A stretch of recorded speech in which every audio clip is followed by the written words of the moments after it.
So'nggi yillarda O'zbekistonda davlat aktivlarini boshqarish va xususiylashtirish tizimi yangi bosqichga ko'tarildi. Iqtisodiyotda davlat ishtirokini qisqartirish borasidagi islohotlar mustahkam huquqiy asosga ega bo'ldi. 2023-yilda davlat mulkini boshqarish to'g'risidagi, 2024-yilda esa davlat mulkini xususiylashtirish to'g'risidagi yangi qonunlar qabul qilindi. Xususiylashtirish hajmi keskin oshdi. 2020-yilgacha bo'lgan 10 yil davomida ushbu ko'rsatkich bor yo'g'i 1 trillion 100 milliard so'mni tashkil etgan bo'lsa, 2020-2025 yillarda ushbu ko'rsatkich 77 trillion 600 milliard so'mni, ya'ni qariyb 55 baravar ko'pni tashkil etdi. Xususiylashtirishning zamonaviy va xalqaro amaliyotga mos mexanizmlari joriy etildi. Sot yoki tushuntir tamoyili asosida 2021-2025 yillar davomida davlat ishtirokidagi korxonalar soni 61% ga qisqartirildi.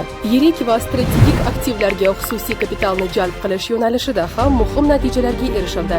Coca-Cola Uzbekistan 152 million AQSh dollariga, Ipoteka Bank 324 million dollarga, Samarqand avtomobil zavodining 75,2% davlat ulushi esa 80 million dollarga sotildi. Yer uchastkalaridan foydalanish va ularni xususiylashtirish bo'yicha ham ijobiy dinamika kuzatildi. 2022-2025 yillarda auksion savdolariga mulk va ijara huquqi asosida chiqarilgan hamda sotilgan yer uchastkalari hajmi qariyb 4 barobarga oshdi. 2026-yilning birinchi yarim yilligida 1800 gektar yer uchastkasi sotildi va 2022-yildagi yillik ko'rsatkichga nisbatan sezilarli o'sish qayd etildi. Shuningdek, fuqarolar va yuridik shaxslarning qishloq xo'jaligiga mo'ljallanmagan yer uchastkalarini xususiylashtirish bo'yicha murojaatlari soni 2022-yilga nisbatan qariyb 5 barobar ko'paydi. E-auksion platformasi orqali 1 million 500 mingga yaqin mulk savdoga chiqarilib, 1 million 200 mingdan ortiq realizatsiya qilindi.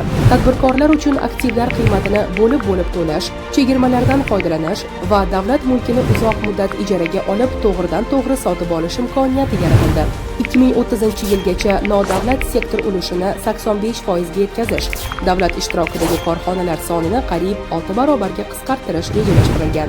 Davlat aktivlarini boshqarish agentligi samarali boshqaruv, xususiylashtirish va investitsiyalar orqali yangi iqtisodiy imkoniyatlar yaratish yo'lida.